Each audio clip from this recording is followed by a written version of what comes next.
जिनको नदर कर्म होवे, हृदय तिना समाणी। पीवो अमृत सदा रहो, हर रंग जप्यो सारिंग पानी।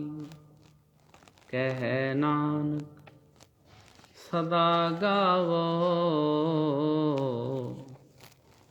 एह सच्ची बाणी। छेवें पातशाह धन धन सतगुरु श्री गुरु हरगोबिंद साहिब जी महाराज मेरी पीरी दे मालक, दो तलवारी बधियां, एक मीरी दी, एक पीरी दी, एक अजमत दी, एक राज दी, एक राखी करे फकीरी दी। हिम्मत बाही कोट गढ़, दरवाजा बलख बुखीर दी। पग तेरी के जहांगीर दी।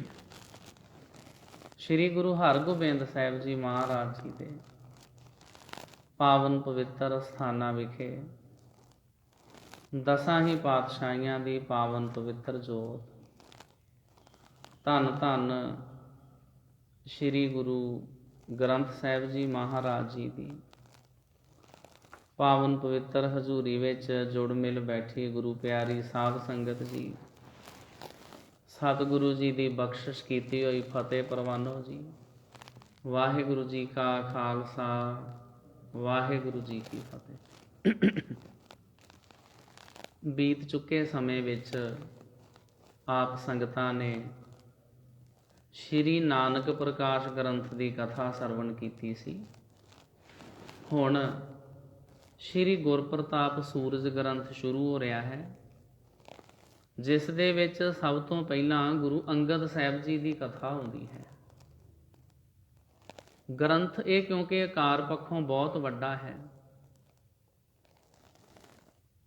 ਇਸ ਦੀ ਕਥਾ ਲੰਬਾ ਸਮਾਂ ਚੱਲਦੀ ਹੈ। ਕਈ ਸਾਲ ਇਸ ਗ੍ਰੰਥ ਦੀ ਕਥਾ ਚੱਲਦੀ ਹੈ। ਬਹੁਤ ਡਿਟੇਲ 'ਚ ਇਹ ਗ੍ਰੰਥ ਲਿਖਿਆ ਹੋਇਆ ਹੈ।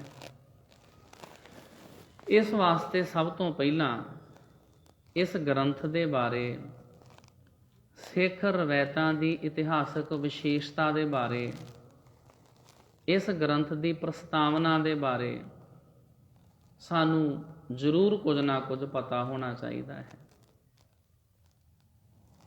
ਸਭ ਤੋਂ ਪਹਿਲਾਂ ਇਹ ਜਾਣਨਾ ਜ਼ਰੂਰੀ ਹੈ ਕਿ ਰਵਾਇਤਾਂ ਕੀ ਹੁੰਦੀਆਂ ਹਨ ਤੇ ਕਿਵੇਂ ਬਣਦੀਆਂ ਨੇ।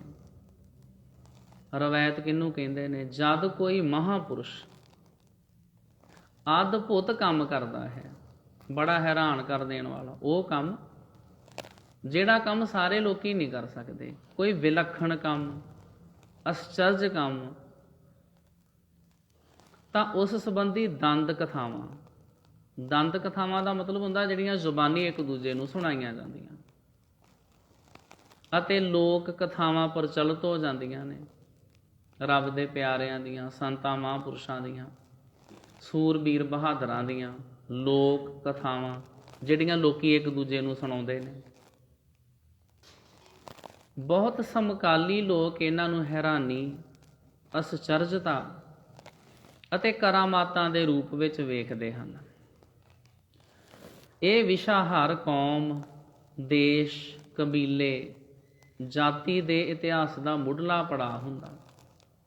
ਇਹੋ ਜਿਹੀਆਂ ਲੋਕ ਕਥਾਵਾਂ ਤੇ ਦੰਦ ਕਥਾਵਾਂ ਦੇ ਅਥਾਹ ਸਮੁੰਦਰ ਵਿੱਚੋਂ ਵਿਗਿਆਨਕ ਇਤਿਹਾਸ ਦਾ ਖੁਸ਼ਕ ਟਾਪੂ ਹੌਲੀ ਹੌਲੀ ਦ੍ਰਿਸ਼ਟਮਾਨ ਹੁੰਦਾ ਹੈ, ਕਿਉਂਕਿ ਲੋਕਾਂ ਵਿੱਚ ਬਹੁਤ ਸਾਰੀਆਂ ਜਿਹੜੀਆਂ ਕਥਾਵਾਂ ਪ੍ਰਚਲਿਤ ਹੋ ਜਾਂਦੀਆਂ ਨੇ। ਫਿਰ ਇਹ ਵੇਖਣਾ ਪੈਂਦਾ ਹੈ ਕਿ ਇਹ ਜਿਹੜੀ ਕਥਾ ਸੁਣਾਈ ਜਾ ਰਹੀ ਹੈ ਕਿ ਇਹ ਵਿਗਿਆਨਕ ਇਤਿਹਾਸ ਦੇ ਉੱਤੇ ਪੂਰੀ ਉਤਰਦੀ ਆ। ਇਸ ਕਰਕੇ ਪ੍ਰਸਿੱਧ ਇਤਿਹਾਸਕਾਰ ਟਾਇਨਬੀ ਲਿਖਦਾ ਹੈ ਕਿ ਇਤਿਹਾਸਕ ਦ੍ਰਿਸ਼ਟੀਕੋਣ ਮਨੁੱਖ ਜਾਤੀ ਦੀ ਨਵੀਂ ਤੇ ਸੱਜਰੀ ਪ੍ਰਾਪਤੀ ਆ। ਇੱਕ ਬਹੁਤ ਵੱਡੀ ਪ੍ਰਾਪਤੀ ਹੈ ਜਦੋਂ ਅਸੀਂ ਕਿਸੇ ਵੀ ਸਾਖੀ ਦੇ ਉੱਤੇ ਲੌਜਿਕ ਲਾ ਕੇ ਵੇਖਣ ਲੱਗ ਜਾਈਏ, ਜਦੋਂ ਸਾਡੇ ਵਿੱਚ ਸੋਚਣ ਸ਼ਕਤੀ ਪੈਦਾ ਹੋ ਜਾਵੇ ਵੀ ਜਿਹੜੀ ਸਾਨੂੰ ਇਹ ਸਾਖੀ ਸੁਣਾਈ ਜਾ ਰਹੀ ਹੈ ਕਿ ਇਹ ਵਿਗਿਆਨਕ ਤੌਰ 'ਤੇ ਠੀਕ ਹੈ, ਕਿ ਇਹ ਸਾਇੰਟੀਫਿਕ ਅਪਰੂਵਡ ਆ, ਇਹਦੇ ਵਿੱਚ ਕੋਈ ਅਣਹੋਣੀ ਗੱਲ ਤੇ ਨਹੀਂ ਸੁਣਾਈ ਜਾ ਰਹੀ।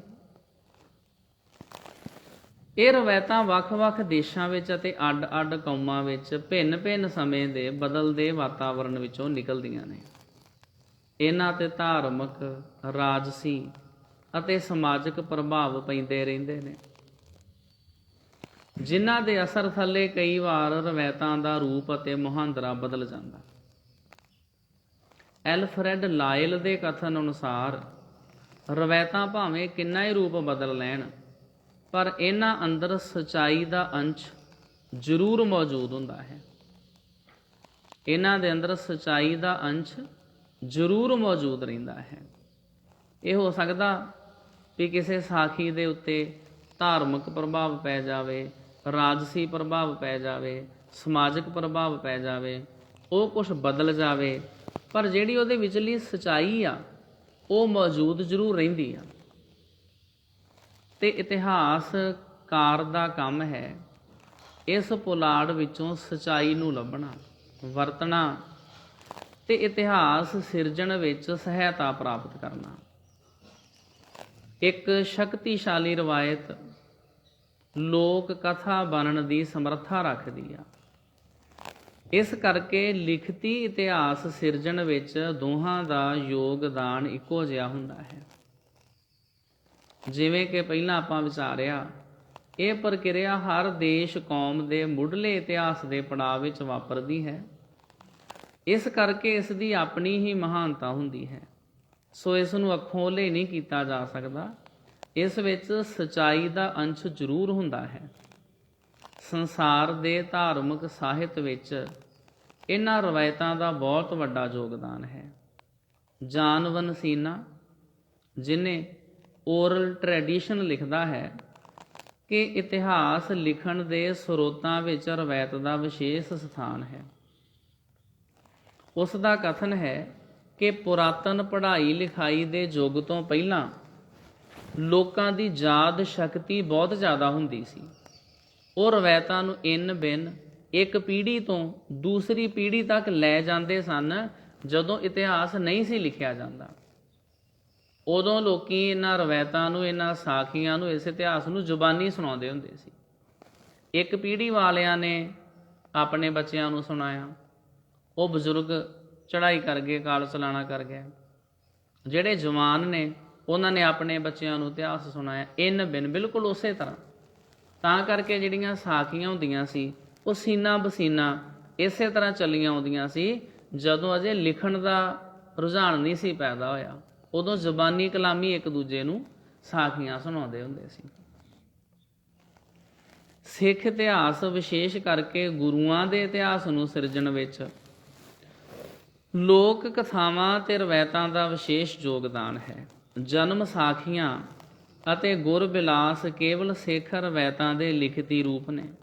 ਇਹਨਾਂ ਦਾ ਮੁੱਖ ਆਧਾਰ ਪੀੜ੍ਹੀ ਦਰ ਪੀੜ੍ਹੀ ਆ ਰਹੀਆਂ ਰਵਾਇਤਾਂ ਹਨ। ਇਸੇ ਤਰ੍ਹਾਂ ਗੁਰਪ੍ਰਤਾਪ ਸੂਰਜ ਗ੍ਰੰਥ ਨੇ ਸਪਸ਼ਟ ਤੌਰ 'ਤੇ ਅੰਕਿਤ ਕੀਤਾ ਹੈ ਕਿ ਇਸ ਗ੍ਰੰਥ ਦਾ ਆਧਾਰ ਭਾਈ ਰਾਮ ਕੁਇਰ ਦੀਆਂ ਦਸੀਆਂ ਰਵਾਇਤਾਂ ਅਤੇ ਹੋਰ ਪ੍ਰਚਲਿਤ ਭਾਈ ਮਨੀ ਸਿੰਘ ਦੀਆਂ ਕਈਆਂ ਰਵਾਇਤਾਂ 'ਤੇ ਨਿਰਭਰ ਆ।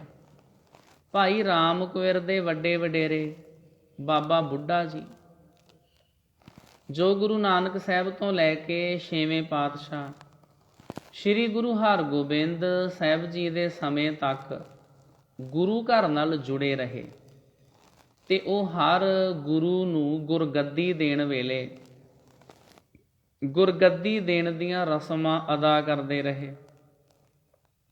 ਉਹਨਾਂ ਤੋਂ ਬਾਅਦ ਉਹਨਾਂ ਦੀ ਸੰਤਾਨ ਇਹ ਫਰਜ਼ ਨਿਭਾਉਂਦੀ ਰਹੀ।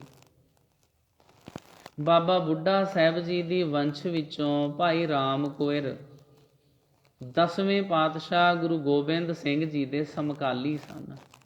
ਗੁਰੂ ਗੋਬਿੰਦ ਸਿੰਘ ਜੀ ਮਹਾਰਾਜ ਦੇ ਸਮੇਂ ਤੱਕ ਰਹੇ ਨੇ। ਰਾਮ ਕੋਇਰ ਬਾਅਦ ਵਿੱਚ ਅੰਮ੍ਰਿਤ ਛਕ ਕੇ ਗੁਰਬਖਸ਼ ਸਿੰਘ ਬਣ ਗਏ ਸਨ।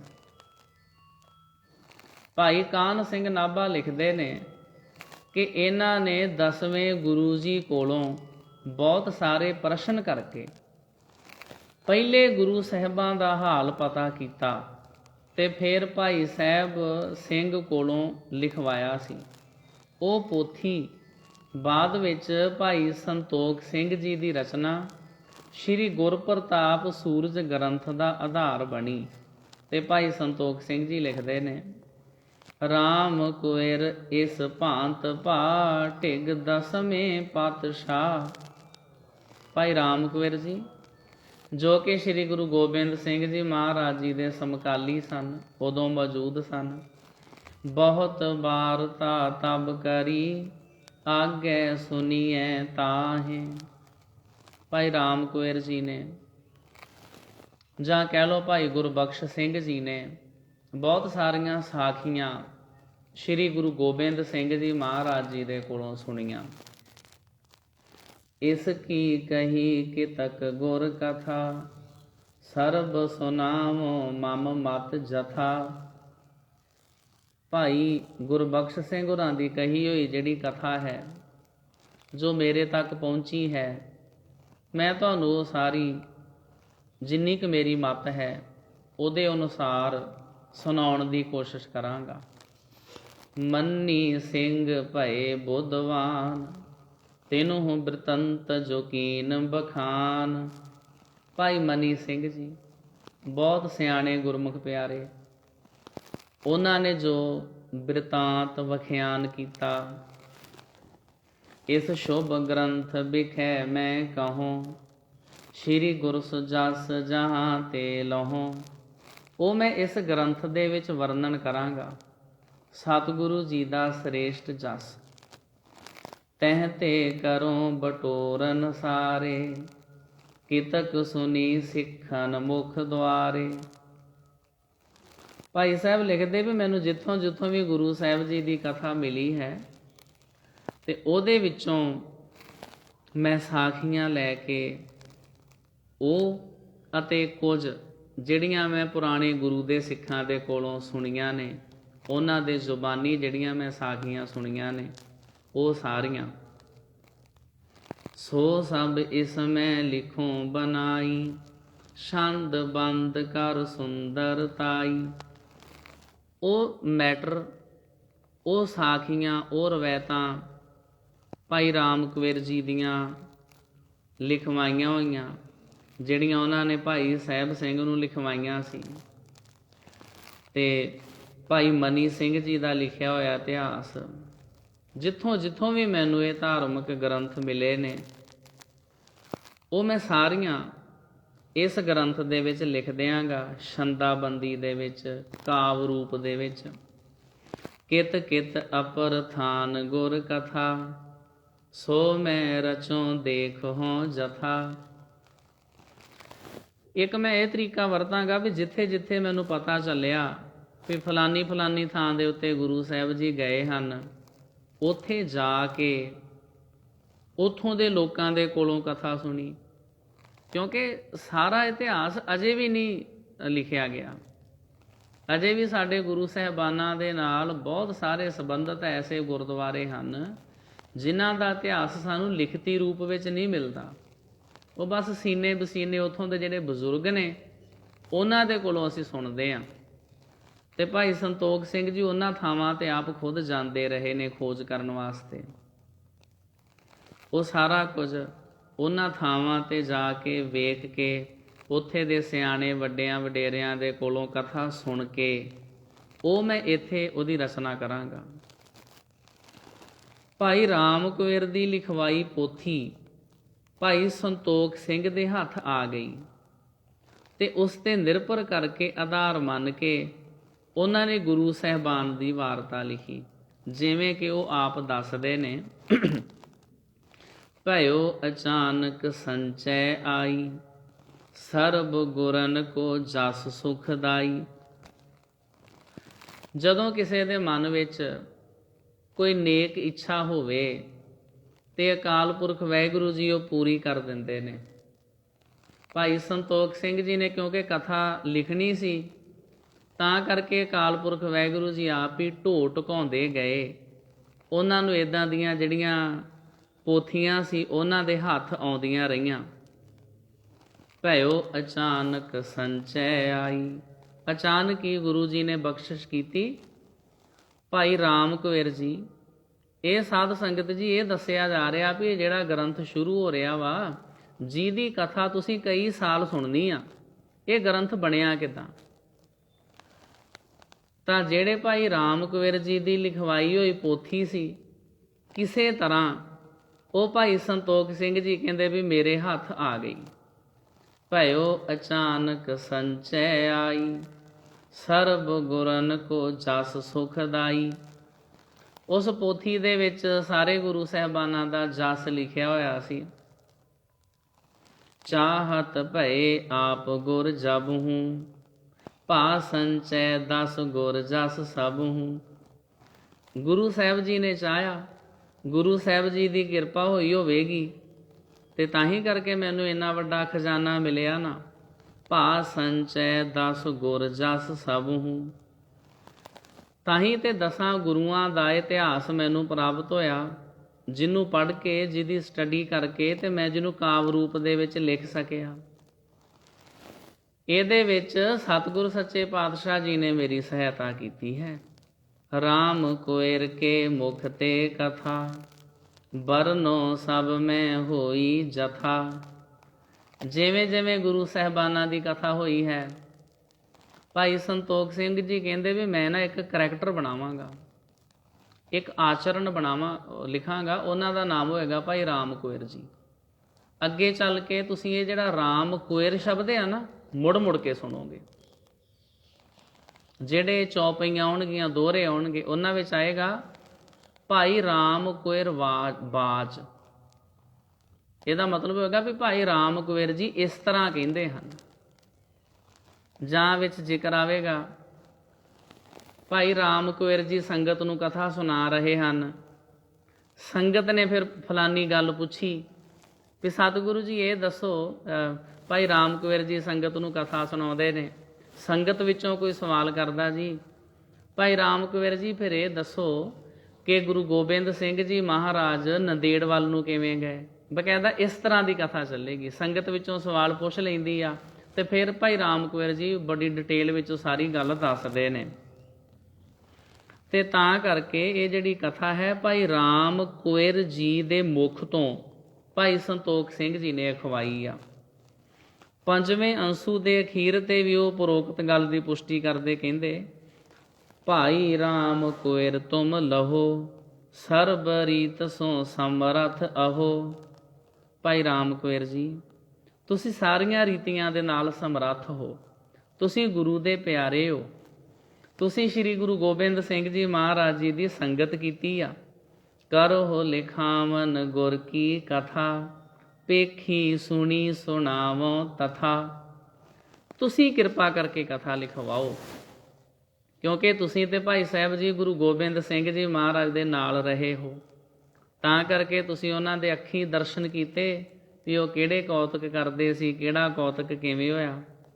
ਤੁਸੀਂ ਜੋ ਆਪਣੀ ਅੱਖੀਂ ਵੇਖਿਆ ਹੈ ਭਾਈ ਸਾਹਿਬ ਜੀ ਉਹ ਸੰਗਤ ਨੂੰ ਸੁਣਾਓ। ਜਦੋਂ ਕੋਈ ਬੰਦਾ ਆਪਣੇ ਅੱਖੀਂ ਵੇਖਿਆ ਹੋਇਆ ਹਾਲ ਸੰਗਤ ਨੂੰ ਸੁਣਾਉਂਦਾ ਹੈ, ਉਹਦੇ ਨਾਲ ਫਿਰ ਸੰਗਤ ਦੇ ਉੱਤੇ ਬਹੁਤ ਮਹਾਨ ਪ੍ਰਭਾਵ ਪੈਂਦਾ।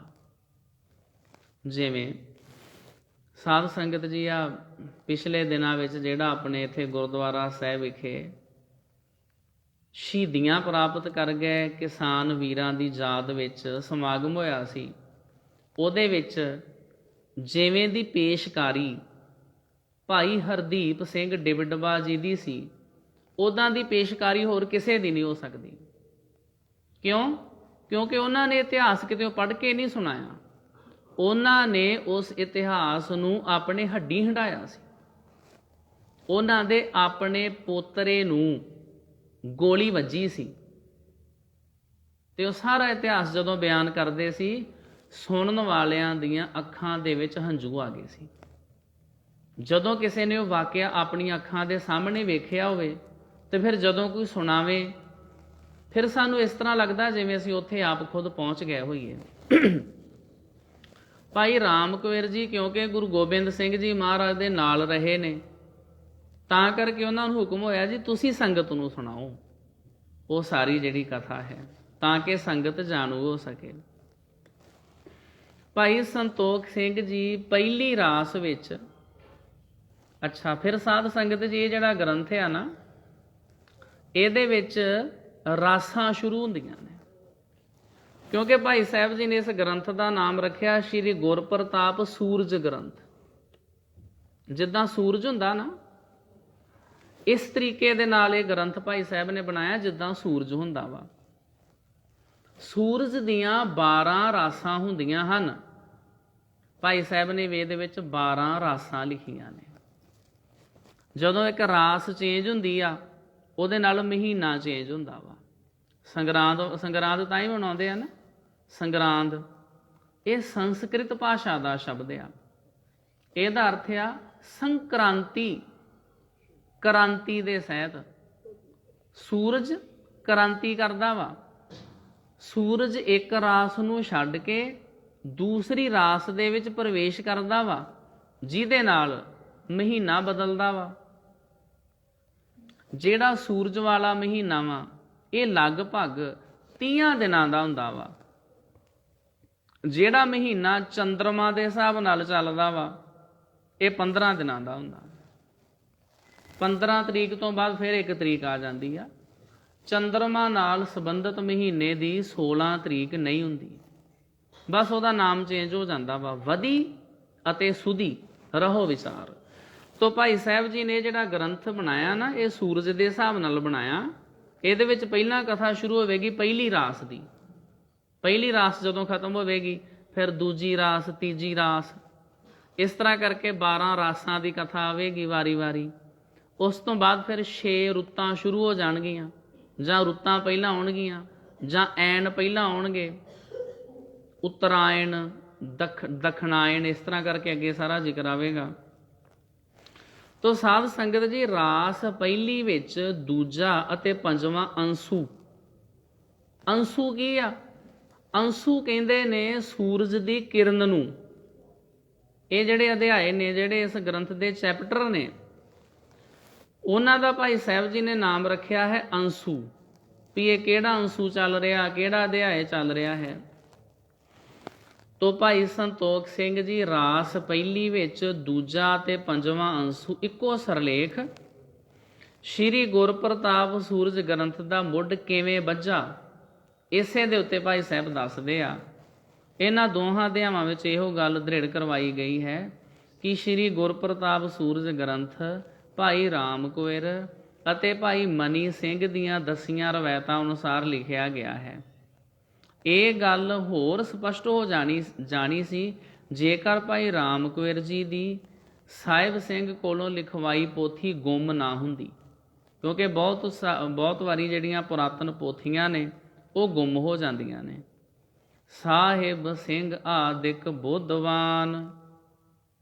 ਤੇ ਸਾਧ ਸੰਗਤ ਜੀ, ਅੱਜ ਦੇ ਸਮੇਂ ਵਿੱਚ ਤੇ ਜਿਵੇਂ ਡਿਜੀਟਲ ਸਮਾਂ ਆਇਆ ਹੈ, ਬਹੁਤ ਸਾਰੇ ਜਿਹੜੇ ਪੁਰਾਤਨ ਸਾਡੇ ਗ੍ਰੰਥ ਨੇ ਉਹਨਾਂ ਦੀਆਂ PDF ਐਕਸਟੈਂਸ਼ਨਸ ਉਹਨਾਂ ਨੂੰ ਕਨਵਰਟ ਕਰ ਲਿਆ ਗਿਆ ਵਾ, ਤਾਂ ਕਿ ਸੰਭਾਲ ਕੇ ਰੱਖਿਆ ਜਾ ਸਕੇ। ਜਿਹੜੇ ਸਾਡੇ ਪੁਰਾਣੇ ਗ੍ਰੰਥ ਨੇ ਉਹਨਾਂ ਨੂੰ ਅੱਜ ਕੱਲ੍ਹ PDF ਉਹਦਾ ਰੂਪ ਦੇ ਦਿੱਤਾ ਗਿਆ ਵਾ। ਜਿੱਦਾਂ ਗੁਰੂ ਗ੍ਰੰਥ ਸਾਹਿਬ ਜੀ ਦਾ ਮੰਨ ਲਓ ਸਰੂਪ ਕਿਸੇ ਨੇ ਸਾਰਾ ਉਰਦੂ ਦੇ ਵਿੱਚ ਪੜ੍ਹਨਾ ਹੋਵੇ, ਬਕਾਇਦਾ ਉਹ PDF 'ਚ ਮਿਲ ਜਾਂਦਾ। ਹਿੰਦੀ 'ਚ ਸਾਰਾ ਮਹਾਰਾਜ ਦਾ ਸਰੂਪ, ਇੰਗਲਿਸ਼ ਦੇ 'ਚ ਸਾਰਾ ਸਰੂਪ, ਰੋਮਨ ਅੱਖਰਾਂ ਦੇ 'ਚ ਸਾਰਾ ਮਹਾਰਾਜ ਜੀ ਦਾ ਸਰੂਪ ਗੁਰੂ ਗ੍ਰੰਥ ਸਾਹਿਬ ਜੀ ਦਾ। ਇਸੇ ਤਰ੍ਹਾਂ ਹੀ ਇਹ ਜਿਹੜੇ ਗ੍ਰੰਥ ਨੇ ਸੂਰਜ ਪ੍ਰਕਾਸ਼, ਕਿਉਂਕਿ ਭਾਸ਼ਾ ਵਿਭਾਗ ਵੱਲੋਂ ਬਹੁਤੇ ਨਵੇਂ ਨਹੀਂ ਛਾਪੇ ਜਾਂਦੇ, ਉਹ ਪੁਰਾਣੇ ਚੱਲੇ ਆਉਂਦੇ ਨੇ ਅਤੇ ਉਹਨਾਂ ਨੂੰ ਫਿਰ ਇਸ ਰੂਪ 'ਚ ਸੰਭਾਲਿਆ ਜਾਂਦਾ। ਜਿਹੜੀ ਆਪਣੀ ਲਾਇਬ੍ਰੇਰੀ ਆ, ਸਿੱਖ ਰੈਫਰੈਂਸ ਲਾਇਬ੍ਰੇਰੀ ਅੰਮ੍ਰਿਤਸਰ, ਬਹੁਤ ਵੱਡੀ ਸ਼੍ਰੋਮਣੀ ਕਮੇਟੀ ਵੱਲੋਂ ਲਾਇਬ੍ਰੇਰੀ ਬਣਾਈ ਗਈ ਆ। ਉਹਦੀਆਂ ਵੀ ਜਿਹੜੀਆਂ ਪੁਰਾਣੀਆਂ ਪੋਥੀਆਂ ਨੇ ਉਸ ਨੂੰ ਡਿਜੀਟਲ ਕਰਕੇ ਅਤੇ PDF ਰੂਪ 'ਚ ਸੰਭਾਲਿਆ ਗਿਆ ਵਾ। ਪੰਜਾਬ ਡਿਜੀਟਲ ਲਾਇਬ੍ਰੇਰੀ, ਤਾਂ ਕਿ ਕੋਈ ਵੀ ਪੋਥੀ ਲੋੜ ਪੈਣ 'ਤੇ ਅਸੀਂ ਪੜ੍ਹ ਸਕਦੇ ਹੋਈਏ। ਤਾਂ ਸਾਧ ਸੰਗਤ ਜੀ, ਇਹ ਗੱਲ ਹੋਰ ਸਪਸ਼ਟ ਹੋ ਜਾਣੀ ਸੀ ਜੇਕਰ ਭਾਈ ਰਾਮ ਕੁਇਰ ਜੀ ਦੀ ਸਾਹਿਬ ਸਿੰਘ ਕੋਲੋਂ ਲਿਖਵਾਈ ਪੋਥੀ ਗੁੰਮ ਨਾ ਹੁੰਦੀ।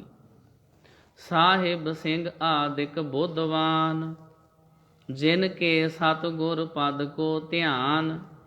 ਭਾਈ ਸਾਹਿਬ ਸਿੰਘ ਜੀ ਜਿਹੜੇ ਬਹੁਤ ਗੁਰੂ ਦੇ ਪਿਆਰੇ ਅਤੇ ਸਿਆਣੇ ਸਨ, ਜਿਹੜੇ ਗੁਰੂ ਜੀ ਦੇ ਚਰਨਾਂ ਵਿੱਚ ਧਿਆਨ ਧਰਨ ਵਾਲੇ, ਸਤਿਗੁਰੂ ਜੀ ਦੇ ਨਾਲ ਪਿਆਰ ਕਰਨ ਵਾਲੇ। ਕਥਾ ਗੁਰਨ ਕੀ ਸੁਨ ਬੇਚਾਹਤ, ਸੁਨ ਸੁਨ ਗੁਣ ਕੋ ਰਿਦਾ ਉਮਾਹਤ। ਜਿਨ੍ਹਾਂ ਦੇ ਦਿਲ ਵਿੱਚ ਗੁਰੂ ਜੀ ਦੀ ਕਥਾ ਸੁਣਨ ਦਾ ਬਹੁਤ ਜ਼ਿਆਦਾ ਚਾਅ ਸੀ। ਜਿਵੇਂ ਜਿਵੇਂ ਭਾਈ ਰਾਮ ਕੁਇਰ ਜੀ ਦੇ ਕੋਲੋਂ ਭਾਈ ਸਾਹਿਬ ਸਿੰਘ ਜੀ ਕਥਾ ਸੁਣਦੇ, ਤਿਵੇਂ ਤਿਵੇਂ ਉਹਨਾਂ ਦੇ ਹਿਰਦੇ ਵਿੱਚ ਬਹੁਤ ਜ਼ਿਆਦਾ ਚਾਅ ਚੜ੍ਹਦਾ। ਭਾਈ ਕਾਨ੍ਹ ਸਿੰਘ ਨਾਭਾ ਅਨੁਸਾਰ ਭਾਈ ਰਾਮ ਕੁਇਰ ਜੀ ਨੇ ਸਿੱਖ ਗੁਰੂਆਂ ਦੇ ਪ੍ਰਸੰਗ ਭਾਈ ਸਾਹਿਬ ਸਿੰਘ ਨੂੰ ਲਿਖਵਾਏ ਸਨ, ਪਰ ਉਹ ਪੋਥੀ ਹੁਣ ਉਪਲਬਧ ਨਹੀਂ ਹੈ। ਉਹ ਪੋਥੀ ਹੁਣ ਗੁੰਮ ਹੋ ਚੁੱਕੀ ਆ। ਪਰ ਉਸ ਪੋਥੀ ਤੋਂ ਭਾਈ ਸੰਤੋਖ ਸਿੰਘ ਜੀ ਨੇ ਇਹ ਜਿਹੜਾ ਸੂਰਜ ਪ੍ਰਕਾਸ਼ ਗ੍ਰੰਥ ਬਣਾਇਆ।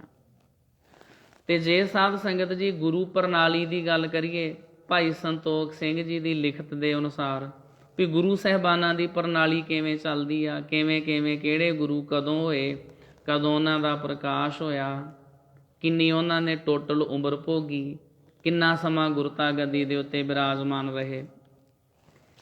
ਗੁਰ ਪ੍ਰਣਾਲੀ ਉਹ ਲਿਖਤ ਹੁੰਦੀ ਆ ਜਿਸ ਵਿੱਚ ਗੁਰੂ ਸਾਹਿਬਾਨ ਅਤੇ ਸਾਹਿਬਜ਼ਾਦਿਆਂ ਦੀਆਂ ਤਾਰੀਖਾਂ ਲੜੀਵਾਰ ਜਨਮ ਤੋਂ ਲੈ ਕੇ ਜੋਤੀ ਜੋਤ ਸਮਾਉਣ ਤੱਕ ਦਰਜ ਕੀਤੀਆਂ ਹੁੰਦੀਆਂ ਨੇ।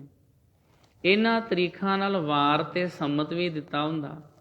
ਨਵੀਂ ਵਿਗਿਆਨਕ ਵਿਧੀ ਅਨੁਸਾਰ ਬਣੀਆਂ ਵੱਖ-ਵੱਖ ਜੰਤਰੀਆਂ ਤਕਵੀਮਾਂ, ਤਕਵੀਮਾਂ ਕਹਿੰਦੇ ਨੇ ਜਿਹੜੀ ਹਿਜਰੀ ਸੰਨ ਦੀ ਜੰਤਰੀ ਹੁੰਦੀ ਹੈ ਨਾ, ਉਹਨੂੰ ਕਹਿੰਦੇ ਨੇ ਤਕਵੀਮ। ਇਹਦੇ ਅਨੁਸਾਰ ਤਾਰੀਖਾਂ, ਵਾਰਾਂ ਤੇ ਥਿੱਤਾਂ ਬਹੁਤੀ ਵਾਰ ਮੇਲ ਨਹੀਂ ਖਾਂਦੀਆਂ ਹਨ ਤੇ ਬਹੁਤ ਥਾਵਾਂ ਤੇ ਸੰਮਤ ਮਿਲ ਜਾਂਦੇ ਹਨ। ਰਿਸਰਚ ਸਕਾਲਰ ਰਣਧੀਰ ਸਿੰਘ ਨੇ ਸਿੱਖ ਰੈਫਰੈਂਸ ਲਾਇਬ੍ਰੇਰੀ ਵਿੱਚ ਪਈਆਂ 1 ਦਰਜਨ ਦੇ ਕਰੀਬ ਗੁਰ ਪ੍ਰਣਾਲੀਆਂ ਦਾ ਵੇਰਵਾ ਆਪਣੀ ਪੁਸਤਕ ਗੁਰ ਪ੍ਰਣਾਲੀ ਵਿੱਚ ਦਿੱਤਾ ਹੈ, ਕਿਉਂਕਿ ਕਈ ਥਾਵਾਂ ਤੇ ਗੁਰ ਪ੍ਰਣਾਲੀਆਂ ਇੱਕ ਦੂਜੇ ਨਾਲ ਮੇਲ ਨਹੀਂ ਖਾਂਦੀਆਂ। ਇਸ ਲਈ ਅਖੀਰ ਵਿੱਚ ਭਾਈ ਰਣਧੀਰ ਸਿੰਘ ਨੇ ਇੱਕ ਸ਼ੁੱਧ ਗੁਰ ਪ੍ਰਣਾਲੀ ਲਿਖੀ ਹੈ। ਉਹਨਾਂ ਦੀ ਸਾਰੀ ਪੁਸਤਕ ਵਿੱਚ ਕਿਸੇ ਥਾਂ ਵੀ ਭਾਈ ਸੰਤੋਖ ਸਿੰਘ ਕਰਤਾ ਗੁਰਪ੍ਰਤਾਪ ਸੂਰਜ ਗ੍ਰੰਥ ਦੀ ਗੁਰ ਪ੍ਰਣਾਲੀ ਦਾ ਜ਼ਿਕਰ ਨਹੀਂ ਆਉਂਦਾ। ਇਸ ਲਈ ਇੱਥੇ ਭਾਈ ਸੰਤੋਖ ਸਿੰਘ ਦੀ ਗੁਰ ਪ੍ਰਣਾਲੀ, ਜਿਵੇਂ ਕਿ ਸ਼੍ਰੀ ਗੁਰਪ੍ਰਤਾਪ ਸੂਰਜ ਗ੍ਰੰਥ ਰਾਸ ਪਹਿਲੀ ਅੰਸੂ 7 ਅਤੇ 8 ਵਿੱਚ ਅੰਕਿਤ ਹੈ, ਇੱਥੇ ਸਰਲ ਪੰਜਾਬੀ ਦੇ ਵਿੱਚ ਉਹਨੂੰ ਦੱਸਿਆ ਜਾ ਰਿਹਾ ਤਾਂ ਕਿ ਸਾਡੇ ਧਿਆਨ ਵਿੱਚ ਆ ਜਾਵੇ ਵੀ ਕਿਹੜੇ ਗੁਰੂ ਸਾਹਿਬ ਜੀ ਦਾ ਕਦੋਂ ਪ੍ਰਕਾਸ਼ ਹੋਇਆ, ਕਿੰਨਾ ਸਮਾਂ ਗੁਰਤਾ ਗੱਦੀ 'ਤੇ ਰਹੇ, ਉਹਨਾਂ ਦੇ ਮਾਤਾ ਪਿਤਾ ਜੀ ਦਾ ਨਾਮ ਕੀ ਸੀ, ਕਦੋਂ ਜੋਤੀ ਜੋਤ ਸਮਾਏ, ਜਿਹਨੂੰ ਕਹਿ ਦਿੰਦੇ ਨੇ ਪੰਛੀ ਝਾਤ। ਵੀ ਇੱਕ ਵਾਰੀ ਸਾਨੂੰ ਸਾਰੀ ਨੌਲੇਜ ਹੋ ਜਾਵੇ ਵੀ ਜਿਹੜੇ ਤੁਸੀਂ ਹੁਣ 9 ਗੁਰੂਆਂ ਦੀ ਕਥਾ ਸੁਣਨੀ ਆ, ਇੱਕ ਗੁਰੂ ਸਾਹਿਬ ਦੀ ਤੇ ਆਲਰੇਡੀ ਸੁਣ ਲਈ ਹੈ, ਗੁਰੂ ਨਾਨਕ ਸਾਹਿਬ ਜੀ ਦੀ, ਬਾਕੀ ਦੇ ਜਿਹੜੇ 9 ਗੁਰੂ ਸਾਹਿਬਾਨਾਂ ਦੀ ਕਥਾ ਸੁਣਨੀ ਆ, ਉਹਨਾਂ ਦਾ ਸਾਰਾ ਜੀਵਨ ਕੈਸਾ ਸੀ।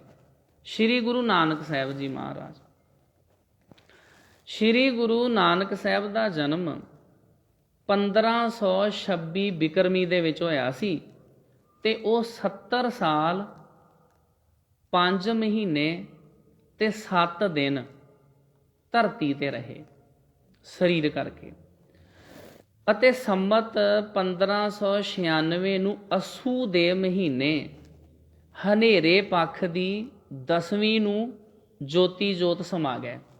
ਹਨੇਰਾ ਪੱਖ ਜਦੋਂ ਮੱਸਿਆ ਵਾਲੇ ਦਿਨ ਹੁੰਦੇ ਨੇ। ਗੁਰੂ ਜੀ ਦੇ ਪਿਤਾ ਦਾ ਨਾਮ ਬਾਬਾ ਮਹਿਤਾ ਕਾਲੂ ਅਤੇ ਮਾਤਾ ਦਾ ਨਾਮ ਤ੍ਰਿਪਤਾ ਦੇਵੀ ਸੀ। ਉਹਨਾਂ ਦੀ ਸ਼ਾਦੀ ਮੂਲ ਚੰਦ ਚੋਣੇ ਦੀ ਪੁੱਤਰੀ ਬੀਬੀ ਸੁਲੱਖਣੀ ਦੇ ਨਾਲ ਹੋਈ। ਸ਼੍ਰੀ ਗੁਰੂ ਨਾਨਕ ਸਾਹਿਬ ਜੀ ਮਹਾਰਾਜ ਜੀ ਦੇ ਸਹੁਰਾ ਸਾਹਿਬ ਜੀ ਦਾ ਨਾਮ ਸੀ ਮੂਲ ਚੰਦ। ਇੱਥੇ ਨਹੀਂ ਲਿਖਿਆ ਹੋਇਆ, ਪਰ ਵੈਸੇ ਤੁਸੀਂ ਵਿੱਚ ਐਡ ਕਰ ਲਓ ਚੇਤਾ ਰੱਖਣ ਵਾਸਤੇ। ਸ਼੍ਰੀ ਗੁਰੂ ਨਾਨਕ ਸਾਹਿਬ ਜੀ ਮਹਾਰਾਜ ਜੀ ਦੀ ਸੱਸ ਦਾ ਨਾਮ ਸੀ ਚੰਦੋ ਰਾਣੀ। ਉਹਨਾਂ ਦੀ ਸੁਪੁੱਤਰੀ ਸੀ ਮਾਤਾ ਸੁਲੱਖਣੀ। ਤੇ ਗੁਰੂ ਸਾਹਿਬ ਜੀ ਦੇ ਘਰ ਵਿੱਚ 2 ਪੁੱਤਰ ਸ਼੍ਰੀ ਚੰਦ ਤੇ ਲਖਮੀ ਦਾਸ ਜਨਮੇ। ਸ਼੍ਰੀ ਚੰਦ ਨੇ ਗ੍ਰਿਸਤ ਮਾਰਗ ਨਹੀਂ ਅਪਣਾਇਆ, ਪਰ ਲਖਮੀ ਦਾਸ ਦੇ ਘਰ ਧਰਮ ਚੰਦ ਨਾਮੀ ਪੁੱਤਰ ਹੋਇਆ, ਜਿਸ ਤੋਂ ਅੱਗੇ ਬੇਦੀ ਬੰਸ ਚੱਲਿਆ। ਸ਼੍ਰੀ ਗੁਰੂ ਨਾਨਕ ਸਾਹਿਬ ਜੀ ਮਹਾਰਾਜ ਜੀ ਦੇ ਪੋਤਰੇ ਦਾ ਨਾਮ ਸੀ ਧਰਮ ਚੰਦ, ਜਿਸ ਤੋਂ ਅੱਗੇ ਚੱਲ ਕੇ ਫਿਰ ਬੇਦੀ ਬੰਸ ਚੱਲਿਆ ਵਾ। ਦੂਸਰੇ ਪਾਤਸ਼ਾਹ ਧੰਨ ਧੰਨ ਸ਼੍ਰੀ ਗੁਰੂ ਅੰਗਦ ਸਾਹਿਬ ਜੀ ਮਹਾਰਾਜ, ਜਿਨ੍ਹਾਂ ਦੀ ਕਥਾ ਆਰੰਭ ਹੋਣੀ ਹੈ। ਗੁਰੂ ਅੰਗਦ ਸਾਹਿਬ ਜੀ ਦਾ ਜਨਮ 1567 ਬਿਕਰਮੀ ਨੂੰ, ਇਹ ਬਿਕਰਮੀ ਹੈ, ਸੰਨ ਨਹੀਂ ਹੈ, ਇਹਦੇ ਵਿੱਚ 57 ਸਾਲਾਂ ਦਾ ਫਰਕ ਹੁੰਦਾ ਹੈ, ਬਿਕਰਮੀ ਦੇ ਵਿੱਚ ਤੇ ਸੰਮਤ ਦੇ ਵਿੱਚ। ਜਿਹੜੀ ਬਿਕਰਮੀ ਆ ਇਹ 57 ਸਾਲ ਸੰਨ ਤੋਂ ਅੱਗੇ ਚੱਲਦੀ ਆ। ਜੇ ਇੱਥੇ ਕਿਹਾ ਜਾ ਰਿਹਾ ਨਾ ਵੀ ਗੁਰੂ ਨਾਨਕ ਸਾਹਿਬ ਜੀ ਦਾ ਜਨਮ 1526 ਬਿਕਰਮੀ ਵਿੱਚ ਹੋਇਆ, ਇਹਦਾ ਅਰਥ ਇਹ ਆ ਵੀ ਇਹਦੇ ਵਿੱਚੋਂ 57 ਮਾਈਨਸ ਕਰ ਲਓ, ਉਹ ਫਿਰ ਸੰਨ ਬਣ ਜਾਏਗੀ। ਸ਼੍ਰੀ ਗੁਰੂ ਅੰਗਦ ਸਾਹਿਬ ਜੀ ਮਹਾਰਾਜ, ਇਹਨਾਂ ਦਾ ਜਨਮ 1567 ਬਿਕਰਮੀ ਨੂੰ ਹਰੀਕੇ ਪਿੰਡ ਵਿੱਚ ਮਾਤਾ ਦਇਆ ਕੌਰ ਦੀ ਕੁੱਖੋਂ ਹੋਇਆ, ਜੋ ਕਿ ਇਸ ਗ੍ਰੰਥ ਦੇ ਵਿੱਚ ਲਿਖਿਆ ਹੋਇਆ ਵਾ। ਹੋਰਨਾਂ ਇਤਿਹਾਸਕਾਰਾਂ ਨੇ ਕੁਝ ਹੋਰ ਲਿਖਿਆ ਹੈ, ਉਧਰ ਸਾਨੂੰ ਜਾਣ ਦੀ ਜ਼ਰੂਰਤ ਨਹੀਂ। ਇਸ ਗ੍ਰੰਥ ਦੇ ਅਨੁਸਾਰ ਲਿਖਦੇ ਨੇ ਵੀ ਗੁਰੂ ਅੰਗਦ ਸਾਹਿਬ ਜੀ ਮਹਾਰਾਜ ਦਾ ਜਿਹੜਾ ਪ੍ਰਕਾਸ਼ ਆ ਉਹ ਹਰੀਕੇ ਪਿੰਡ ਵਿੱਚ ਮਾਤਾ ਦਇਆ ਕੌਰ ਜੀ ਦੀ ਕੁੱਖੋਂ ਹੋਇਆ। ਉਹਨਾਂ ਦੇ ਪਿਤਾ ਦਾ ਨਾਮ ਫੇਰੂ ਮੱਲ ਸੀ, ਤੇ ਇਹ ਸਾਧ ਸੰਗਤ ਜੀ ਗੁਰੂ ਗ੍ਰੰਥ ਸਾਹਿਬ ਦੇ ਵਿੱਚ ਵੀ ਲਿਖਿਆ ਹੋਇਆ। ਜਿਵੇਂ ਆਪਾਂ ਪਹਿਲਾਂ ਵੀ ਪੜ੍ਹਿਆ ਸੀ, ਫੇਰ ਵਸਾਇਆ ਫੇਰ ਆਣ ਸਤਿਗੁਰ ਖਾਡੂਰ। ਫੇਰੂ ਮੱਲ ਸ਼੍ਰੀ ਗੁਰੂ ਅੰਗਦ ਸਾਹਿਬ ਜੀ ਮਹਾਰਾਜ ਦੇ ਪਿਤਾ ਦਾ ਨਾਮ। ਇਹਨਾਂ ਦੀ ਜਾਤ ਸੀ ਤਰੇਹਣ। ਗੁਰੂ ਜੀ 12 ਸਾਲ 6 ਮਹੀਨੇ 9 ਦਿਨ ਗੁਰਗੱਦੀ ਤੇ ਰਹਿ ਕੇ ਸੰਮਤ 1609 ਚੇਤ ਸੁਦੀ ਚੌਥ ਬਿਕਰਮੀ ਨੂੰ ਜੋਤੀ ਜੋਤ ਸਮਾ ਗਏ। ਤੇ ਗੁਰੂ ਅੰਗਦ ਸਾਹਿਬ ਜੀ ਦੀ ਸੁਪਤਨੀ ਦਾ ਨਾਮ ਸੀ ਮਾਤਾ ਖੀਵੀ ਜੀ, ਤੇ ਇਹਨਾਂ ਦੀ ਕੁੱਖ ਤੋਂ 2 ਪੁੱਤਰ ਭਾਈ ਦਾਸੂ ਜੀ ਅਤੇ ਭਾਈ ਦਾਤੂ ਜੀ ਪੈਦਾ ਹੋਏ। ਇਸ ਗ੍ਰੰਥ ਵਿੱਚ ਸਾਧ ਸੰਗਤ ਜੀ ਇਸ ਤਰੀਕੇ ਦੇ ਨਾਲ ਲਿਖਿਆ ਹੋਇਆ ਹੈ। ਵੈਸੇ ਇਤਿਹਾਸ ਦੇ ਵਿੱਚ ਜ਼ਿਕਰ ਆਇਆ ਹੈ ਕਿ ਸ਼੍ਰੀ ਗੁਰੂ ਅੰਗਦ ਸਾਹਿਬ ਜੀ ਮਹਾਰਾਜ, ਉਹਨਾਂ ਦੇ ਘਰ ਵਿੱਚ 2 ਸਪੁੱਤਰੀਆਂ ਨੇ ਵੀ ਜਨਮ ਲਿਆ ਸੀ, ਬੀਬੀ ਅਮਰੋ ਜੀ ਅਤੇ ਬੀਬੀ ਅਨੋਖੀ ਜੀ। ਤੀਸਰੇ ਪਾਤਸ਼ਾਹ ਧੰਨ ਧੰਨ ਸ਼੍ਰੀ ਗੁਰੂ ਅਮਰਦਾਸ ਸਾਹਿਬ ਜੀ ਮਹਾਰਾਜ। ਗੁਰੂ ਅਮਰਦਾਸ ਜੀ ਦਾ ਜਨਮ ਬਾਸਰਕੇ ਪਿੰਡ ਵਿੱਚ ਹੋਇਆ। ਇਹ ਬਾਸਰਕੇ ਪਿੰਡ ਸ਼ਹਿਰਟਾ ਸਾਹਿਬ ਦੇ ਲਾਗੇ ਆ, ਸ਼੍ਰੀ ਅੰਮ੍ਰਿਤਸਰ ਸਾਹਿਬ ਦੇ ਲਾਗੇ। ਉਹਨਾਂ ਦੇ ਪਿਤਾ ਦਾ ਨਾਮ ਤੇਜੋ ਮੱਲ ਸੀ ਤੇ ਮਾਤਾ ਦਾ ਨਾਮ ਸੀ ਰੂਪ ਕੌਰ। ਉਹਨਾਂ ਦੀ ਜਾਤ ਸੀ ਭੱਲਾ। ਪਤਨੀ ਦਾ ਨਾਮ ਸੀ ਰਾਮੋ ਜੀ, ਜਿਸ ਦੀ ਕੁੱਖ ਤੋਂ 2 ਪੁੱਤਰ ਮੋਹਨ ਅਤੇ ਮੋਹਰੀ ਜਨਮੇ। ਇੱਕ ਪੁੱਤਰੀ ਦਾ ਨਾਮ ਬੀਬੀ ਭਾਨੀ ਜੀ ਲਿਖਿਆ ਹੋਇਆ ਹੈ। ਇਤਿਹਾਸਕਾਰਾਂ ਦੀ ਖੋਜ ਦੇ ਅਨੁਸਾਰ ਦੂਸਰੀ ਬੇਟੀ ਦਾ ਨਾਮ ਸੀ ਬੀਬੀ ਦਾਨੀ। 4 ਬੱਚੇ ਸ਼੍ਰੀ ਗੁਰੂ ਅਮਰਦਾਸ ਸਾਹਿਬ ਜੀ ਮਹਾਰਾਜ ਜੀ ਦੇ, ਬਾਬਾ ਮੋਹਨ ਜੀ, ਬਾਬਾ ਮੋਹਰੀ ਜੀ, ਬੀਬੀ ਭਾਨੀ ਜੀ, ਬੀਬੀ ਦਾਨੀ ਜੀ। ਗੁਰੂ ਸਾਹਿਬ ਸੰਮਤ 1631 ਦੀ ਭਾਦੋਂ ਸੁਦੀ ਪੂਰਨਮਾਸ਼ੀ ਨੂੰ ਜੋਤੀ ਜੋਤ ਸਮਾ ਗਏ। ਤੇ ਸ਼੍ਰੀ ਗੁਰੂ ਅਮਰਦਾਸ ਸਾਹਿਬ ਜੀ ਮਹਾਰਾਜ ਨੇ ਜਿਹੜੀ ਟੋਟਲ ਉਮਰ ਭੋਗੀ ਆ 106 ਸਾਲ ਦੀ ਉਮਰ ਭੋਗੀ ਆ। ਗੁਰੂ ਅਮਰਦਾਸ ਜੀ ਮਹਾਰਾਜ 22 ਸਾਲ 5 ਮਹੀਨੇ 21 ਦਿਨ ਗੁਰਤਾ ਗੱਦੀ ਦੇ ਉੱਤੇ ਬਿਰਾਜਮਾਨ ਰਹੇ ਹਨ। ਚੌਥੇ ਪਾਤਸ਼ਾਹ ਧੰਨ ਧੰਨ ਸ਼੍ਰੀ ਗੁਰੂ ਰਾਮਦਾਸ ਸਾਹਿਬ ਜੀ ਮਹਾਰਾਜ। ਗੁਰੂ ਰਾਮਦਾਸ ਜੀ ਦਾ ਜਨਮ ਲਾਹੌਰ ਵਿੱਚ ਹੋਇਆ। ਇਹਨਾਂ ਦੇ ਪਿਤਾ ਦਾ ਨਾਮ ਸੀ ਹਰੀਦਾਸ ਤੇ ਮਾਤਾ ਦਾ ਨਾਮ ਸੀ ਖੇਮ ਕੌਰ। ਮਹਾਨ ਕੋਸ਼ ਵਿੱਚ ਮਾਤਾ ਦਾ ਨਾਮ ਦਇਆ ਕੌਰ ਹੈ, ਉਥੇ ਖੇਮ ਕੌਰ ਨਹੀਂ ਲਿਖਿਆ। ਇਤਿਹਾਸਕਾਰਾਂ ਦੀਆਂ ਆਪੋ ਆਪਣੀਆਂ ਖੋਜਾਂ ਨੇ। ਨਾਲੇ ਪੁਰਾਣੇ ਸਮੇਂ ਵਿੱਚ ਇਸ ਤਰ੍ਹਾਂ ਵੀ ਹੁੰਦਾ ਸੀ ਕਿ ਜਿਹੜੀਆਂ ਬੱਚੀਆਂ ਨੇ ਇਹਨਾਂ ਦਾ ਪੇਕੇ ਘਰ ਵਿੱਚ ਨਾਮ ਕੁਝ ਹੋਰ ਹੁੰਦਾ ਸੀ, ਜਦੋਂ ਸਹੁਰੇ ਜਾਂਦੀਆਂ ਸੀ ਉੱਥੇ ਇਹਨਾਂ ਦਾ ਨਾਮ ਚੇਂਜ ਕਰ ਦਿੱਤਾ ਜਾਂਦਾ ਸੀ। ਪੁਰਾਣੇ ਸਮੇਂ ਵਿੱਚ ਇਹ ਰੀਤ ਵੀ ਚੱਲਦੀ ਰਹੀ ਆ। ਆਪ ਜੀ ਦੀ ਜਾਤ ਸੋਢੀ ਸੀ ਤੇ ਗੁਰੂ ਰਾਮਦਾਸ ਜੀ ਮਹਾਰਾਜ 6 ਸਾਲ 11 ਮਹੀਨੇ 18 ਦਿਨ ਗੁਰਤਾ ਗੱਦੀ ਦੇ ਉੱਤੇ ਰਹੇ ਤੇ ਸੰਮਤ 1638 ਦੀ ਭਾਦੋਂ ਸੁਦੀ ਤੀਜ ਨੂੰ ਜੋਤੀ ਜੋਤ ਸਮਾ ਗਏ। ਤੇ ਆਪ ਜੀ ਦੀ ਪਤਨੀ ਦਾ ਨਾਂ ਬੀਬੀ ਭਾਨੀ ਜੀ ਸੀ, ਜਿਨ੍ਹਾਂ ਦੀ ਕੁੱਖ ਤੋਂ 3 ਪੁੱਤਰ ਪ੍ਰਿਥੀ ਚੰਦ, ਸ਼੍ਰੀ ਅਰਜਨ ਦੇਵ ਜੀ ਅਤੇ ਮਹਾਦੇਵ ਜਨਮੇ। 5ਵੇਂ ਪਾਤਸ਼ਾਹ ਧੰਨ ਧੰਨ ਸ਼੍ਰੀ ਗੁਰੂ ਅਰਜਨ ਸਾਹਿਬ ਜੀ ਮਹਾਰਾਜ। ਗੁਰੂ ਅਰਜਨ ਸਾਹਿਬ ਜੀ ਦਾ ਜਨਮ ਗੋਇੰਦਵਾਲ ਵਿਖੇ ਹੋਇਆ ਤੇ ਇਹਨਾਂ ਦੇ ਪਿਤਾ ਗੁਰੂ ਰਾਮਦਾਸ ਜੀ ਤੇ ਮਾਤਾ ਭਾਨੀ ਜੀ ਸਨ। ਗੁਰੂ ਅਰਜਨ ਦੇਵ ਜੀ ਮਹਾਰਾਜ 24 ਸਾਲ 9 ਮਹੀਨੇ 21 ਦਿਨ ਗੁਰਤਾ ਗੱਦੀ ਦੇ ਉੱਤੇ ਬਿਰਾਜਮਾਨ ਰਹੇ। ਗੁਰੂ ਅਰਜਨ ਸਾਹਿਬ ਜੀ ਮਹਾਰਾਜ ਨੇ ਅੰਮ੍ਰਿਤਸਰ ਪ੍ਰਫੁੱਲਤ ਕੀਤਾ ਤੇ ਗੁਰੂ ਗ੍ਰੰਥ ਸਾਹਿਬ ਜੀ ਦੀ ਬੀੜ ਤਿਆਰ ਕੀਤੀ। 1663 ਬਿਕਰਮੀ ਜੇਠ ਸੁਦੀ ਚੌਥ ਨੂੰ ਆਪ ਜੀ ਸ਼ਹੀਦ ਹੋਏ ਲਾਹੌਰ ਦੇ ਵਿੱਚ। ਸ਼੍ਰੀ ਗੁਰੂ ਅਰਜਨ ਸਾਹਿਬ ਜੀ ਮਹਾਰਾਜ ਨੂੰ ਤੱਤੀ ਤਵੀ ਦੇ ਉੱਤੇ ਬਿਠਾ ਕੇ ਸੀਸ ਵਿੱਚ ਤੱਤੀ ਰੇਤ ਪਾ ਕੇ ਦੇਗ ਵਿੱਚ ਉਬਾਲ ਕੇ ਅਤੇ ਫਿਰ ਲਾਹੌਰ ਦੇ ਲਾਗੋਂ ਦੀ ਵਗਦੀ ਰਾਵੀ ਦਰਿਆ ਦੇ ਵਿੱਚ, ਰਾਵੀ ਦਰਿਆ ਦੇ ਠੰਡੇ ਜਲ ਵਿੱਚ ਸ਼੍ਰੀ ਗੁਰੂ ਅਰਜਨ ਸਾਹਿਬ ਜੀ ਮਹਾਰਾਜ ਨੂੰ ਰੋੜ ਦਿੱਤਾ ਗਿਆ, ਉਹਨਾਂ ਦੇ ਸਰੀਰ ਨੂੰ। ਇਸ ਤਰ੍ਹਾਂ ਇਤਿਹਾਸ ਦੇ ਵਿੱਚ ਜ਼ਿਕਰ ਆਉਂਦਾ।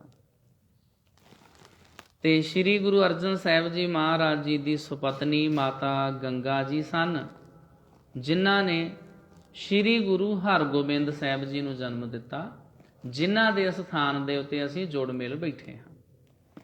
ਇਹ ਚੀਜ਼ਾਂ ਗੁਰੂ ਸਾਹਿਬਾਨਾਂ ਦੇ ਬਾਰੇ ਜਿਹੜੀ ਮੁੱਢਲੀ ਜਾਣਕਾਰੀ ਆ, ਇਹ ਸਾਰੇ ਸਿੱਖਾਂ ਨੂੰ ਹੋਣੀ ਚਾਹੀਦੀ ਆ।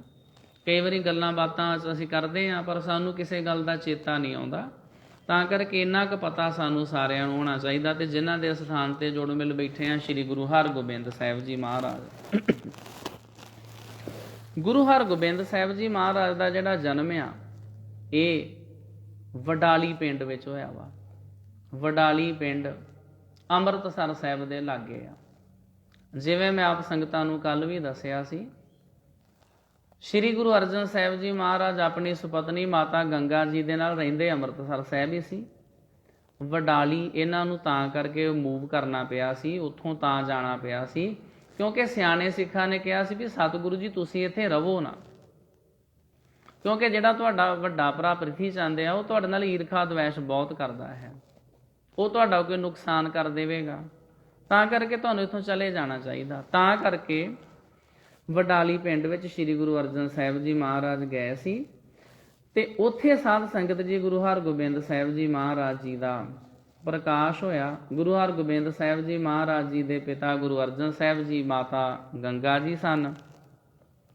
ਗੁਰੂ ਹਰਗੋਬਿੰਦ ਸਾਹਿਬ ਜੀ 31 ਸਾਲ 10 ਮਹੀਨੇ 6 ਦਿਨ ਗੁਰਗੱਦੀ ਤੇ ਰਹੇ ਤੇ ਸੰਮਤ 1695 ਚੇਤ ਸੁਦੀ 5ਵੀਂ ਨੂੰ ਜੋਤੀ ਜੋਤ ਸਮਾ ਗਏ। ਗੁਰੂ ਹਰਗੋਬਿੰਦ ਸਾਹਿਬ ਜੀ ਦੇ ਜੋਤੀ ਜੋਤ ਸਮਾਉਣ ਦੀ ਇਹ ਮਿਤੀ ਠੀਕ ਨਹੀਂ। ਵੇਖੋ ਗੁਰ ਪ੍ਰਣਾਲੀ ਦਾ ਮੁਲਾਂਕਣ ਉਹਦੇ 'ਚ ਦੱਸਿਆ ਤੇ ਫਿਰ ਜ਼ਿਕਰ ਆਉਂਦਾ ਇਸ ਗ੍ਰੰਥ ਦੇ ਅਨੁਸਾਰ ਵੀ ਆਪ ਜੀ ਦੀਆਂ 3 ਮਹਿਲਾਂ ਸਨ, ਮਾਤਾ ਦਮੋਦਰੀ ਜੀ, ਮਾਤਾ ਮਰਵਾਹੀ ਜੀ ਤੇ ਮਾਤਾ ਨਾਨਕੀ ਜੀ। ਇਹਨਾਂ ਤੋਂ ਬਾਬਾ ਗੁਰਦਿੱਤਾ ਜੀ, ਬਾਬਾ ਸੂਰਜਮਲ ਜੀ, ਬਾਬਾ ਅਣੀ ਰਾਏ ਜੀ, ਬਾਬਾ ਅਟਲ ਰਾਏ ਜੀ, ਗੁਰੂ ਤੇਗ ਬਹਾਦਰ ਸਾਹਿਬ ਜੀ ਨਾਮ ਦੇ 5 ਪੁੱਤਰ ਹੋਏ। ਵੱਡੇ ਪੁੱਤਰ ਬਾਬਾ ਗੁਰਦਿੱਤਾ ਜੀ ਦਾ ਵਿਆਹ ਬੀਬੀ ਨੇਤੀ ਨਾਲ ਹੋਇਆ ਦੱਸਿਆ ਹੈ। ਇਸ ਗੱਲ ਦੀ ਕਿਸੇ ਹੋਰ ਸਰੋਤ ਤੋਂ ਪੁਸ਼ਟੀ ਨਹੀਂ ਹੁੰਦੀ। ਜਿਨ੍ਹਾਂ ਦੇ ਘਰ 2 ਪੁੱਤਰ ਹਰ ਰਾਏ ਤੇ ਧੀਰਮਲ ਜਨਮੇ ਸਨ, ਤੇ ਸ੍ਰੀ ਗੁਰੂ ਹਰਗੋਬਿੰਦ ਸਾਹਿਬ ਜੀ ਮਹਾਰਾਜ ਜੀ ਦੀ ਇੱਕ ਸੁਪੁੱਤਰੀ ਵੀ ਸੀ, ਜਿਨ੍ਹਾਂ ਦਾ ਨਾਮ ਸੀ ਬੀਬੀ ਵੀਰੋ ਜੀ। ਬੀਬੀ ਵੀਰੋ ਜੀ ਦੀ ਕੁੱਖ ਤੋਂ ਅੱਗੇ 5 ਸੁਪੁੱਤਰਾਂ ਨੇ ਜਨਮ ਲਿਆ, ਜਿਹੜੇ ਸ੍ਰੀ ਗੁਰੂ ਗੋਬਿੰਦ ਸਿੰਘ ਜੀ ਮਹਾਰਾਜ ਜੀ ਦੀ ਬਰਾਤ ਵਿੱਚ ਵੀ ਗਏ ਸੀ। ਜਿਹੜਾ ਅਸੀਂ ਕੱਲ੍ਹ ਵਿਚਾਰਿਆ ਸੀ, ਸ੍ਰੀ ਗੁਰੂ ਗੋਬਿੰਦ ਸਿੰਘ ਜੀ ਮਹਾਰਾਜ ਜੀ ਦਾ ਮਾਤਾ ਜੀਤ ਕੌਰ ਜੀ ਦੇ ਨਾਲ ਜਿਹੜਾ ਗੁਰੂ ਕੇ ਲਾਹੌਰ ਵਿਖੇ ਵਿਆਹ ਹੋਇਆ ਸੀ, ਤਾਂ ਸਾਧ ਸੰਗਤ ਜੀ ਉਸ ਬਰਾਤ ਦੇ ਵਿੱਚ ਬੀਬੀ ਵੀਰੋ ਜੀ ਦੇ ਇਹ ਜਿਹੜੇ 5 ਸੁਪੁੱਤਰ ਸਨ, ਇਸ ਵਿਆਹ ਦੇ ਵਿੱਚ ਸ਼ਾਮਲ ਹੋਏ ਸਨ।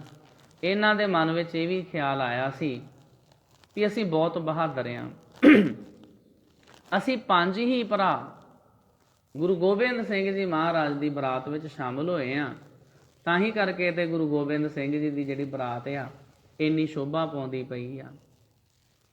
ਇਹੋ ਜਿਹਾ ਇਹਨਾਂ ਦੇ ਮਨ ਵਿੱਚ ਇੱਕ ਮਾਣ ਆਇਆ ਵੀ ਅਸੀਂ ਨਾਲੇ ਬਹਾਦਰ ਬੜੇ ਹਾਂ, ਡੀਲ ਡੌਲ ਸੂਰਮੇ ਅਸੀਂ। ਉੱਥੋਂ ਦੇ ਲੋਕਾਂ ਨੇ ਬੇਨਤੀ ਕੀਤੀ ਵੀ ਸੱਚੇ ਪਾਤਸ਼ਾਹ ਜੀ, ਇੱਥੇ ਪਾਣੀ ਦੀ ਬਹੁਤ ਕਿੱਲਤ ਹੈ, ਸਾਨੂੰ ਪਾਣੀ ਦੀ ਬਹੁਤ ਮੁਸ਼ਕਲ ਹੋ ਰਹੀ ਆ, ਆਪ ਜੀ ਕਿਰਪਾ ਕਰੋ ਤੇ ਸਾਨੂੰ ਇੱਥੇ ਕੋਈ ਪਾਣੀ ਦਾ ਪ੍ਰਬੰਧ ਕਰੋ। ਉੱਥੇ ਫਿਰ ਜ਼ਿਕਰ ਆਉਂਦਾ ਕਿ ਜਿਹੜੇ 5 ਭਰਾ ਸੀ, ਇਹਨਾਂ ਦੇ ਵਿੱਚੋਂ ਇੱਕ ਸੂਰਮੇ ਨੇ ਧਰਤੀ ਵਿੱਚ ਵਰਸ਼ਾ ਮਾਰ ਕੇ ਪਾਣੀ ਕੱਢਣ ਦੀ ਕੋਸ਼ਿਸ਼ ਕੀਤੀ, ਪਰ ਉਹ ਧਰਤੀ ਵਿੱਚੋਂ ਜਲ ਦਾ ਸਰੋਤ ਪ੍ਰਗਟ ਨਾ ਕਰ ਸਕਿਆ। ਗੁਰੂ ਸਾਹਿਬ ਜੀ ਮਹਾਰਾਜ ਜੀ ਨੇ ਉਹਨਾਂ ਦੇ ਅੰਦਰ ਨਿਮਰਤਾ ਵੀ ਪੈਦਾ ਕਰਨੀ ਸੀ।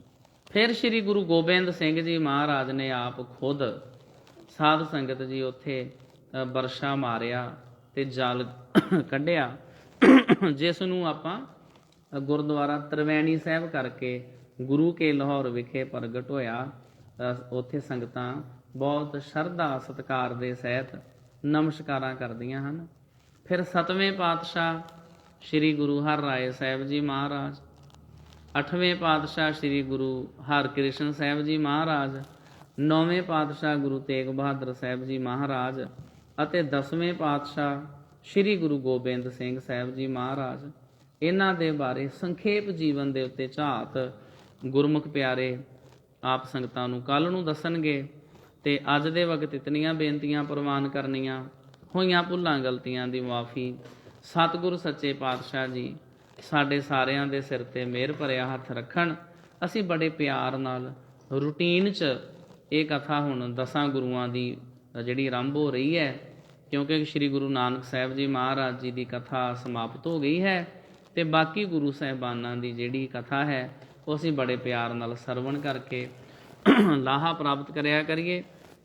ਅੱਜ ਦੇ ਵਕਤ ਇਤਨੀਆਂ ਬੇਨਤੀਆਂ ਪ੍ਰਵਾਨ ਕਰਨੀਆਂ ਜੀ, ਹੋਈਆਂ ਭੁੱਲਾਂ ਗਲਤੀਆਂ ਦੀ ਮੁਆਫੀ। ਫਤਿਹ ਪ੍ਰਵਾਨੋ। ਵਾਹਿਗੁਰੂ ਜੀ ਕਾ ਖਾਲਸਾ, ਵਾਹਿਗੁਰੂ ਜੀ ਕੀ ਫਤਿਹ।